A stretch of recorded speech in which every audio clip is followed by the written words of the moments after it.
नमस्ते दोस्तों। मेरा नाम पूजा है और मैं 24 साल की हूँ। मैं जयपुर की रहने वाली हूँ। मेरा परिवार बिल्कुल साधारण है। घर में मेरी माँ, छोटा भाई और मैं रहती हूँ। पिताजी का 3 साल पहले देहांत हो गया था, जिससे घर की सारी जिम्मेदारी माँ और मेरे कंधों पर आ गई थी। माँ एक छोटे से क्लिनिक में नर्स का काम करती हैं। उनकी कमाई से किसी तरह घर का खर्चा चल रहा था। मैंने 19 साल की उम्र में अपनी 12वीं पूरी कर ली थी और तब से ही कोई अच्छी नौकरी ढूंढ रही थी। कई जगह इंटरव्यू दिए, लेकिन कहीं भी सफलता नहीं मिली। कभी तनख्वाह कम होती, तो कभी काम के घंटे ज्यादा। मुझे लगने लगा था कि शायद किस्मत ही मेरा साथ नहीं दे रही है। एक शाम की बात है। मैं शहर के दूसरे छोर में एक इंटरव्यू देकर लौट रही थी। इंटरव्यू में फिर से नाकामयाबी मिली थी। दिल टूटा हुआ था। बस स्टॉप पर खड़ी थी। शाम के 6 बज रहे थे। आसमान में बादल छाए हुए थे और बारिश होने वाली थी। बसें आ तो रही थीं, लेकिन इतनी भरी हुई थीं कि चढ़ना नामुमकिन था। अचानक एक सफेद रंग की कार मेरे सामने रुकी। शीशा नीचे हुआ और अंदर से एक सज्जन व्यक्ति ने पूछा, कहाँ जाना है? काफी देर से खड़ी देख रहा हूँ आपको। मैंने हिचकिचाते हुए जवाब दिया, नहीं, मैं बस का इंतजार कर रही हूँ। वो बोले, इतनी भीड़ में बस मिलना मुश्किल है। मैं वैजंतपुरा की तरफ जा रहा हूँ। उधर ही जाना है क्या? उन्होंने पूछा। मैंने सोचा, अब बारिश भी शुरू हो गई है। बस मिलने के चांस कम है और घर भी दूर है। थोड़ी देर सोचने के बाद मैंने कहा, हाँ, मुझे वैजंतपुरा के पास ही जाना है। अगर आपको कोई दिक्कत ना हो तो। बिल्कुल नहीं, आ जाइए, उन्होंने मुस्कुराते हुए कहा। मैं पीछे की सीट पर बैठ गई। वे मुझसे बात करने लगे और बोले, आप क्या करती हैं? मैंने बोला, अभी कुछ खास नहीं, नौकरी की तलाश कर रही हूँ। आज भी एक इंटरव्यू देकर आ रही हूँ। और कैसा रहा इंटरव्यू? उन्होंने पूछा।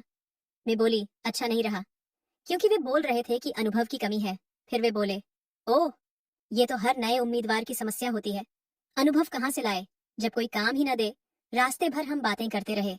मैंने उन्हें अपने परिवार के बारे में बताया, अपनी पढ़ाई के बारे में, और यह भी कि कैसे मुझे नौकरी की सख्त जरूरत है। उन्होंने ध्यान से सुना और मेरी बात समझी। जब मेरा घर आया, मैंने उन्हें रुकने के लिए कहा। उतरते समय मैंने धन्यवाद दिया। वे कुछ देर रुके और फिर अपनी जेब से एक कार्ड निकाला। ये मेरा बिजनेस कार्ड है। मैं राज शर्मा, एक आईटी कंपनी का मालिक हूँ। अगर आपको इंटरेस्ट हो तो कल सुबह मिलिए मेरे ऑफिस में। हमें एक फ्रंट डेस्क असिस्टेंट की जरूरत है। शायद हम आपकी मदद कर सकें। उन्होंने मुस्कुराते हुए कहा। मैंने कार्ड लिया, एक बार फिर धन्यवाद दिया और अंदर चली गई। घर में माँ चिंतित थी कि मैं इतनी देर से क्यों आई। मैंने उन्हें सारा किस्सा सुनाया और वह कार्ड दिखाया। माँ थोड़ी चिंतित हुई। अजनबी पर भरोसा करना ठीक नहीं होता बेटा, वे बोली। रात को मैंने वह कार्ड फिर से देखा। Raj Sharma, CEO, innovative tech solutions. एक बड़ी कंपनी लग रही थी। मैंने इंटरनेट पर सर्च किया तो पता चला कि ये वाकई में एक अच्छी कंपनी है। मैंने तय किया कि अगले दिन जाकर देखूंगी। क्या पता किस्मत साथ दे जाए। अगली सुबह मैंने अपने सबसे अच्छे कपड़े पहने, थोड़ा मेकअप किया और ऑफिस के लिए निकल पड़ी। कार्ड पर जो पता था वहां पहुंची तो मैं हैरान रह गई। एक बहुत ही बड़ी और शानदार इमारत थी। मैंने रिसेप्शन पर जाकर राज सर से मिलने की बात कही और अपना नाम बताया। रिसेप्शनिस्ट ने मुझे 5वीं मंजिल पर जाने को कहा। मैं लिफ्ट से ऊपर गई और उनके केबिन के बाहर पहुंची। दिल धड़क रहा था। धीरे से दरवाजे पर दस्तक दी तो अंदर से आवाज आई, कम इन। मैं अंदर गई तो राज सर डेस्क पर कुछ फाइल्स देख रहे थे। मुझे देखकर वे मुस्कुराए। अरे पूजा, आ गई आप? बैठिए बैठिए। उन्होंने मुझे इशारा करके एक कुर्सी पर बैठने को कहा। मुझे थोड़ा अजीब लगा कि वे मेरा नाम याद रख पाए। फिर मैंने सोचा कि शायद रिसेप्शनिस्ट ने उन्हें बता दिया होगा। तो पूजा, आपने अपनी पढ़ाई के बारे में बताया था। क्या आप कंप्यूटर पर काम कर सकती हैं? बेसिक एएमएस ऑफिस आता है? उन्होंने पूछा। मैं बोली, जी हाँ सर। फिर वे बोले, बहुत अच्छा। देखिए, मैं आपको डायरेक्ट नौकरी नहीं दे सकता, लेकिन 1 महीने का इंटर्नशिप ऑफर कर सकता हूँ। आप सीखेंगी और अगर आपका काम अच्छा रहा तो हम आपको पक्की नौकरी दे देंगे। शुरुआत में 8,000 रुपये महीना मिलेगा। क्या यह आपको मंजूर है? उन्होंने प्रस्ताव रखा। मेरी आंखों में चमक आ गई। ये मेरे लिए एक सुनहरा मौका था। जी सर, मुझे यह बिल्कुल मंजूर है, मैंने उत्साहित होकर कहा। ठीक है, फिर कल से शुरू कर दीजिए। सुबह 9 बजे आ जाइएगा। हमारी एचआर रमा मैडम आपको सब कुछ समझा देंगी, उन्होंने कहा। मैं बहुत खुश थी। इतने दिनों की मेहनत के बाद आखिरकार कुछ तो मिला था। मैंने उनका धन्यवाद किया और घर लौट गई। घर पहुंचकर मैंने माँ को यह खुशखबरी सुनाई। वे भी बहुत खुश हुईं। अगले दिन से मेरी नई जिंदगी शुरू हो गई। एचआर रमा मैडम ने मुझे सब कुछ समझाया, ऑफिस के नियम, मेरे काम के घंटे और मेरे कर्तव्य। मेरा काम ज्यादातर फ्रंट डेस्क पर फोन कॉल्स हैंडल करना, विजिटर्स को रिसीव करना और छोटे मोटे पेपर वर्क में मदद करना था। धीरे धीरे समय बीतता गया। एक महीने में मैंने काफी कुछ सीख लिया था। राज सर कभी कभी मेरे काम की तारीफ भी करते थे, जिससे मेरा आत्मविश्वास बढ़ता था। पहले महीने के बाद उन्होंने मुझे पक्की नौकरी दे दी और सैलरी भी बढ़ाकर 12,000 रुपए कर दी। यह मेरे लिए बहुत बड़ी बात थी। लेकिन 3 महीने बाद मुझे कुछ ऐसी बातें पता चली जिनसे मैं परेशान हो गई।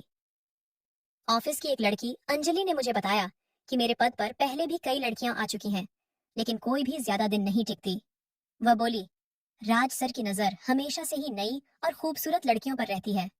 वे पहले तो बिल्कुल शरीफ बनते हैं, फिर धीरे धीरे अपना असली रंग दिखाते हैं। मुझे उसकी बात पर विश्वास नहीं हुआ। राज सर ने मेरे साथ हमेशा अच्छा व्यवहार किया था। कभी भी कोई ऐसी हरकत नहीं की थी जिससे मुझे अच्छा न लगे। मैंने अंजलि की बातों को नजरअंदाज कर दिया और अपने काम में लगी रही। एक शनिवार को ऑफिस में छुट्टी थी, लेकिन राज सर ने मुझे फोन करके कहा कि कुछ जरूरी काम है, जल्दी से आ जाओ। मैंने सोचा जरूर कोई महत्वपूर्ण मीटिंग होगी। मैं तैयार हुई और ऑफिस के लिए निकल गई। उस दिन मौसम बहुत खराब था। आसमान में काले बादल छाए हुए थे और तेज हवाएं चल रही थीं। मैं स्कूटी पर सवार होकर ऑफिस की ओर चल पड़ी। रास्ते में अचानक बारिश शुरू हो गई। मैंने एक दुकान के नीचे रुककर बारिश रुकने का इंतजार किया, लेकिन बारिश और तेज होती जा रही थी। मैंने सोचा कि ऑफिस ज्यादा दूर नहीं है, इसलिए बारिश में ही चल पड़ी। जब मैं ऑफिस पहुंची तो पूरी भीग चुकी थी। मेरे बाल, कपड़े सब गीले थे। मैं लिफ्ट से सीधे राज सर के केबिन में गई। राज सर अपने केबिन में थे। मुझे इस हालत में देखकर वे चिंतित हो गए। अरे पूजा, तुम तो पूरी भीग गई हो, ऐसे कैसे काम करोगी? तुम्हें बुखार हो जाएगा।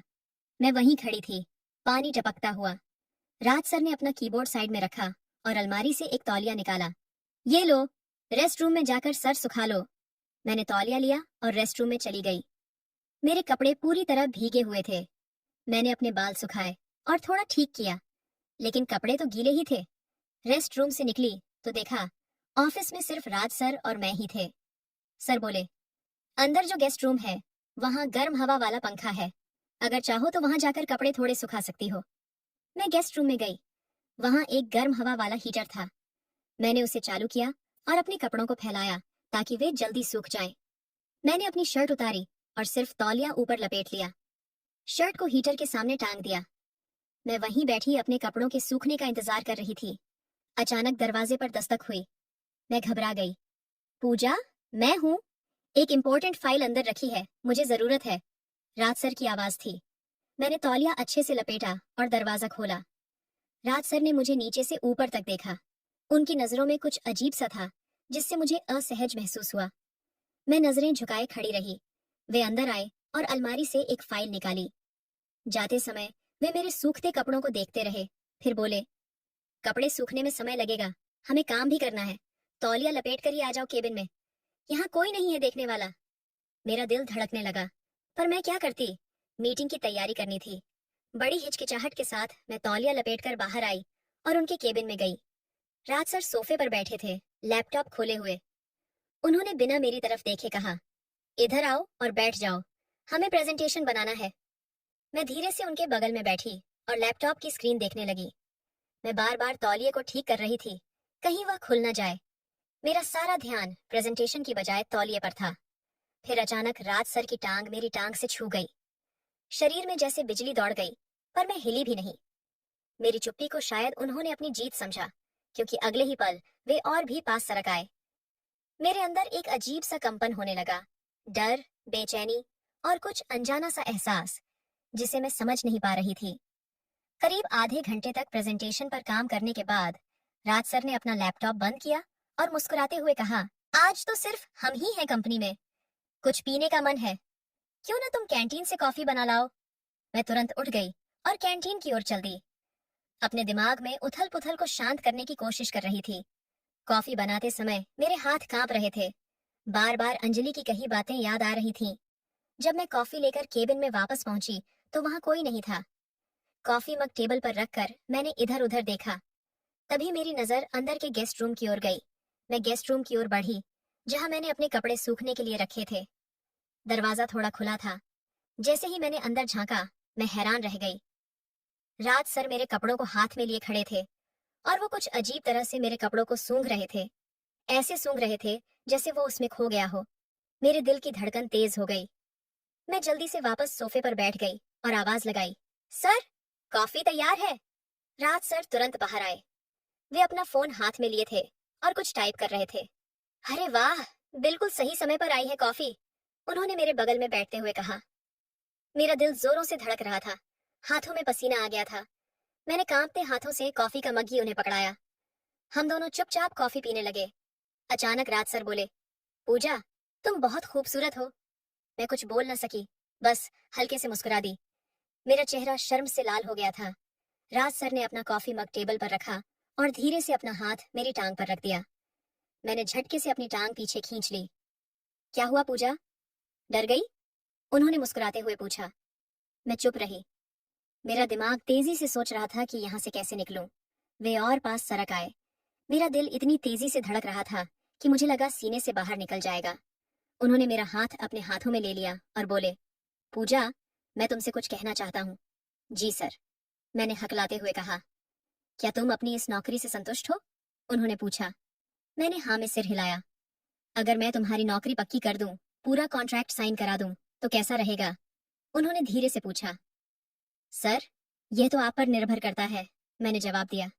नहीं पूजा, ये मुझ पर नहीं, बल्कि तुम पर निर्भर करता है, उन्होंने मेरा हाथ थोड़ा और कसकर पकड़ते हुए कहा। क्या चाहती हो तुम, एक अच्छी पक्की नौकरी या फिर एक टेम्परेरी जॉब जो कभी भी छूट सकती है? मतलब, मैंने कांपते स्वर में पूछा। हालांकि मैं समझ चुकी थी वे क्या कहना चाहते हैं। अगर तुम मेरी बात मान लो, मेरी हर इच्छा पूरी करो, जैसे कि आज रात मेरे साथ बिताओ, तो मैं वादा करता हूँ कि तुम्हारा भविष्य सुरक्षित रहेगा। कल से ही तुम्हारी नौकरी पक्की, उन्होंने मेरी आंखों में देखते हुए कहा। मेरे अंदर एक तूफान उठ रहा था।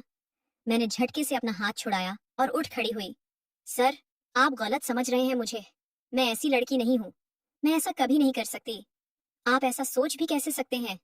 मेरी आवाज में आक्रोश था। राज सर भी उठ खड़े हुए। पूजा, एक बात समझ लो, इस दुनिया में आगे बढ़ने के लिए कुछ न कुछ समझौता करना पड़ता है। मैं तुम्हें मजबूर नहीं कर रहा हूँ। तुम्हारी मर्जी। मैं तुम्हें और तुम्हारे परिवार को हर तरह से सपोर्ट करूंगा। तुम्हारी माँ, तुम्हारा भाई, सबकी जिंदगी बदल सकती है। वे दरवाजे की ओर बढ़े और बोले, मैं नीचे जाकर एक सिगरेट पीकर आता हूँ। अगर यहाँ रहोगी तो समझूंगा कि तुम राजी हो, वरना चली जाना। कोई बुरा नहीं मानूंगा, और जो अभी तक चल रहा है वैसे ही चलता रहेगा। इतना कहकर वे बाहर चले गए। मैं वहीं खड़ी रही, अपने आंसुओं को रोकने की कोशिश करते हुए। दिमाग में विचारों का तूफान उठ रहा था। एक तरफ मेरा अपना सम्मान था और दूसरी तरफ परिवार की जिम्मेदारियां। माँ की तबीयत अक्सर खराब रहती थी, भाई की पढ़ाई का खर्च, कैसे निभाऊंगी इन सबको? मैंने सोचा, अगर मैं इनकार कर देती हूँ तो शायद 2-3 हफ्तों में ही मुझे नौकरी से निकाल देंगे। और इस शहर में नौकरी मिलना आसान नहीं है। नए सिरे से शुरू करने का मतलब फिर से वही संघर्ष। टूटे हुए मन से मैंने वापस सोफे पर बैठने का फैसला किया। कुछ देर बाद राज सर वापस आए। मुझे वहां देखकर उनके चेहरे पर एक मुस्कान फैल गई। तो तुम रुक गई, उन्होंने कहा। मतलब तुम मेरी शर्तें मानने को तैयार हो? मैंने उनकी ओर देखा। मेरी आंखें नम थीं। हाँ, लेकिन आपको पहले मेरी नौकरी पक्की करनी होगी। बिल्कुल, कल ही सारे कागजात तैयार कर दूंगा, उन्होंने खुशी से कहा। उस दिन वे मुझे अपनी कार से घर छोड़ने गए। रास्ते भर मन में गहरा अपराध बोध था, लेकिन मैंने अपने आंसुओं को छिपाया। घर पहुंचकर उन्होंने मेरी माँ को खुशखबरी सुनाई कि मुझे पक्की नौकरी मिल गई है और सैलरी बढ़कर 15,000 रुपये हो गई है। माँ की आंखों में खुशी के आंसू थे। उन्होंने राज सर का धन्यवाद किया और मेरे सिर पर हाथ फेरा। देखा बेटा, तेरी मेहनत रंग लाई। उस रात मैं बिस्तर पर लेटी रही, अपनी किस्मत पर आंसू बहाती। किसी को क्या पता था कि मैंने अपने आप को बेच दी थी। कुछ दिनों बाद मैं सुबह ऑफिस के लिए तैयार हो रही थी जब मेरे मोबाइल पर राज सर का फोन आया और वो बोले, पूजा, मेरे फार्म हाउस पर आना है आज। कुछ विशेष मीटिंग है। अपने घर में बता देना कि 2-3 दिन के लिए कंपनी के काम से बाहर जा रही हो। मेरी आवाज कांप गई। जी सर। मैंने अपने बैग में कुछ कपड़े रखे और माँ को बताया कि कंपनी के काम से बाहर जा रही हूँ। माँ ने मेरे माथे पर चुंबन दिया और कहा, अपना ध्यान रखना बेटा। जब मैं फार्म हाउस पहुंची तो वहां पहले से ही कुछ लोग मौजूद थे। सभी बिजनेसमैन लग रहे थे, सूट बूट में। मैं थोड़ी राहत महसूस करने लगी कि शायद वाकई कोई बिजनेस मीटिंग होगी। मीटिंग शुरू हुई और सभी लोग विभिन्न प्रोजेक्ट्स पर चर्चा करने लगे। मैं नोट्स लेती रही और जब जरूरत पड़ी प्रेजेंटेशन दिखाया। करीब 3 घंटे तक मीटिंग चलती रही। मीटिंग खत्म होने के बाद राज सर ने नौकर को बुलाया और उसके कान में कुछ कहा। नौकर तुरंत रसोई में गया और खाने पीने का सामान लेकर आया। एक बड़ा सा चॉकलेट केक भी था। राज सर ने मेरे हाथों से केक कटवाया। सभी ने केक खाया और नाश्ता किया। फिर एक एक करके लोग जाने लगे। राज सर उन्हें बाहर तक छोड़ने गए। मैं वहीं सोफे पर बैठी रही, अपनी किस्मत को कोसती हुई। जब राज सर वापस आए तो मैंने देखा कि एक आदमी अभी भी वहीं था, वही जिसने मीटिंग में सबसे ज्यादा बोला था और जिसे राज सर बहुत सम्मान से देख रहे थे। पूजा, फ्रिज से वाइन की बोतल और 3 गिलास लेकर आओ, राज सर ने कहा। मैं 2 गिलास लेकर आई। राज सर ने पूछा, सिर्फ 2 क्यों? एक और लाओ, तुम भी तो हो। मैं नहीं पीती सर, मैंने हिचकिचाते हुए कहा।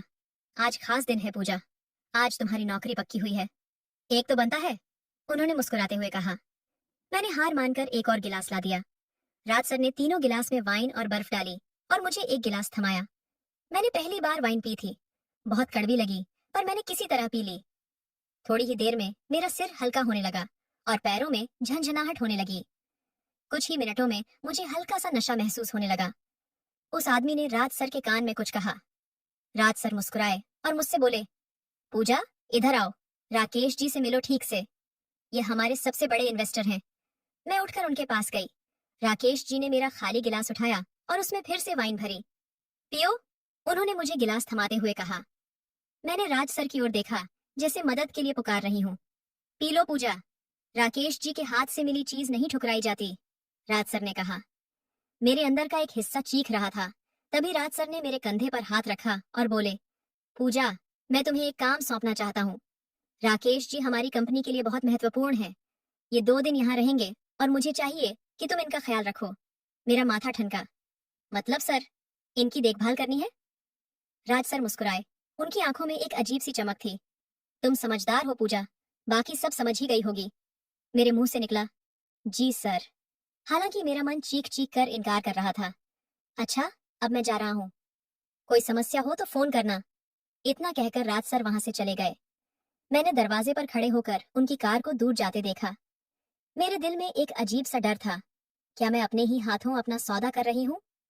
पीछे मुड़कर देखा तो राकेश जी मुझे ऐसे घूर रहे थे जैसे मैं कोई शिकार हूँ। उनकी नजरें मेरे शरीर पर घूम रही थीं। मैं खुद को नंगा महसूस कर रही थी। मैंने अपने आप को संभाला और सोचा कि किसी तरह यह रात गुजार लूंगी। वाइन का नशा अब पूरी तरह उतर चुका था। मैंने देखा कि फार्म हाउस का नौकर भी मुझे अजीब नजरों से देख रहा था। मैंने उसे पास बुलाया और बोला, तुम्हारा नाम क्या है? तो वो बोले, मेरा नाम रामू है मैडम, उसने आदरपूर्वक कहा। वह साधारण सा व्यक्ति था, किसी गांव से आया लगता था। मैंने उससे पूछा, ये फार्म हाउस शहर से कितनी दूर है? उसने बताया, करीब 15 किलोमीटर मैडम। यहाँ पास में कोई बस्ती नहीं है। मेरे अंदर की घबराहट बढ़ गई। ये जगह बिल्कुल अलग थलग थी। अगर कुछ गलत हुआ तो कोई बचाने भी नहीं आएगा। रामू से कुछ देर और बात करने के बाद अपने कमरे में चला गया। अब मैं और राकेश जी अकेले थे। राकेश जी ने एक और गिलास में वाइन डाली और मेरे पास आकर बैठ गए और बोले, तुम्हारी तारीफ तो राज बहुत करता था, आज देख लिया क्यों? उनकी आवाज में कुछ अजीब था। मैं थोड़ा खिसक गई और बोली, मैं थोड़ा आराम कर लूं, कल की मीटिंग के लिए प्रेजेंटेशन तैयार करना है। अरे, आराम तो हम साथ में करेंगे, कहते हुए उन्होंने मेरी कमर पर हाथ रख दिया। मैंने तुरंत उनका हाथ हटाया। प्लीज मुझे छूने की कोशिश मत कीजिए। उनके चेहरे का रंग बदला। ओह, तो नखरे दिखा रही हो? राज ने तो कहा था कि तुम सहयोग करोगी। मैं उठकर दरवाजे की तरफ बढ़ी, लेकिन उन्होंने मेरा हाथ पकड़ लिया और मुझे खींचकर सोफे पर गिरा दिया। बचने की कोशिश मत करो, वे गुर्राए। मैं चिल्लाने लगी, बचाओ, कोई है, बचाओ। राकेश जी ने मेरे मुंह पर हाथ रख दिया और दूसरे हाथ से मेरे कपड़े खींचने लगे। मैं हाथ पैर मारकर खुद को बचाने की कोशिश कर रही थी। तभी दरवाजा जोर से खुला और रामू अंदर आया। उसने देखा क्या हो रहा है और बिना कुछ सोचे एक लकड़ी का स्टूल उठाकर राकेश जी के सिर पर दे मारा। राकेश जी चीखते हुए मुझसे दूर जा गिरे। उनके सिर से खून बह रहा था। मैडम, जल्दी यहाँ से भागो, रामू ने कहा। राकेश जी उठने की कोशिश कर रहे थे और गालियां बक रहे थे। कुत्ते, तेरी हिम्मत कैसे हुई? तू जानता है मैं कौन हूँ? रामू ने मुझे अपने पीछे किया और स्टूल को हाथ में पकड़े रहा। आप कुछ भी कर लो साहब, लेकिन किसी बेटी बहन के साथ ऐसा नहीं होने दूंगा। मैंने जल्दी से अपना बैग उठाया और रामू के साथ बाहर निकल गई। मैडम, मेरे पास एक पुरानी बाइक है, मैं आपको शहर तक छोड़ देता हूँ, रामू ने कहा। उस रात रामू ने मुझे अपनी पुरानी बाइक पर बैठाकर शहर तक पहुंचाया। रास्ते में उसने बताया, मैडम, ये पहली बार नहीं है, पिछले साल भी ऐसा ही हुआ था एक लड़की के साथ। मैं वहीं काम करता था, पर कुछ नहीं कर पाया। इस बार मैंने सोचा कि चाहे नौकरी चली जाए, लेकिन अपना धर्म नहीं छोड़ूंगा। मेरी आंखें नम हो गईं। इस दुनिया में अभी भी अच्छे लोग हैं। घर पहुंची तो माँ दरवाजे पर ही खड़ी थी। मुझे इस हालत में देखकर वे घबरा गईं। मैं उनके गले लग गई और फूट फूट कर रोने लगी। क्या हुआ बेटा? उन्होंने मेरे बाल सहलाते हुए पूछा। मैंने उन्हें पूरी कहानी सुनाई। कैसे राज सर ने मुझे नौकरी का लालच दिया, कैसे उन्होंने मुझे मजबूर किया, और आज कैसे उन्होंने मुझे राकेश जी के साथ अकेली छोड़ दिया। माँ के चेहरे पर गुस्सा और दुख दोनों थे। ऐसी नौकरी को आग लगे बेटा, हमें इतनी गरीबी अच्छी की जहाँ बेटी की इज्जत बिके। भगवान हमें भले कम दे, पर ईमानदारी से दे। मैंने उसी रात राज सर को फोन किया। फोन उठाते ही वे बोले, कैसा रहा राकेश जी के साथ? खुश तो हैं वे? मेरे अंदर का गुस्सा फूट पड़ा। आपको शर्म नहीं आती सर? क्या समझा है आपने मुझे? कोई वेश्या? आज अगर रामू न होता तो मेरी इज्जत लुट जाती। मुझे नहीं चाहिए आपकी नौकरी, आपका पैसा, कुछ भी नहीं चाहिए। आप जैसे लोग अपनी कामयाबी के लिए किसी की भी जिंदगी बर्बाद कर सकते हैं। मैंने फोन काट दिया और खुद को बिस्तर पर गिरा दिया। अगले दिन मैंने अपने सारे दस्तावेज और अपना बकाया वेतन लेने के लिए ऑफिस जाने का फैसला किया। वहां पहुंची तो देखा राज सर के केबिन में कुछ हंगामा मचा हुआ था। मैंने अंजलि से पूछा तो पता चला कि रात में पुलिस आई थी और राकेश जी की शिकायत पर राज सर को गिरफ्तार किया गया था। बाद में पता चला कि रामू ने उस रात मुझे बचाकर सीधे पुलिस स्टेशन जाकर शिकायत दर्ज करवाई थी। उसने बताया था कि कैसे राज अपनी कंपनी में लड़कियों को नौकरी का लालच देकर अपने क्लाइंट्स के साथ छोड़ देता था। आज जब मैं उस हादसे को याद करती हूँ तो मन कांप उठता है।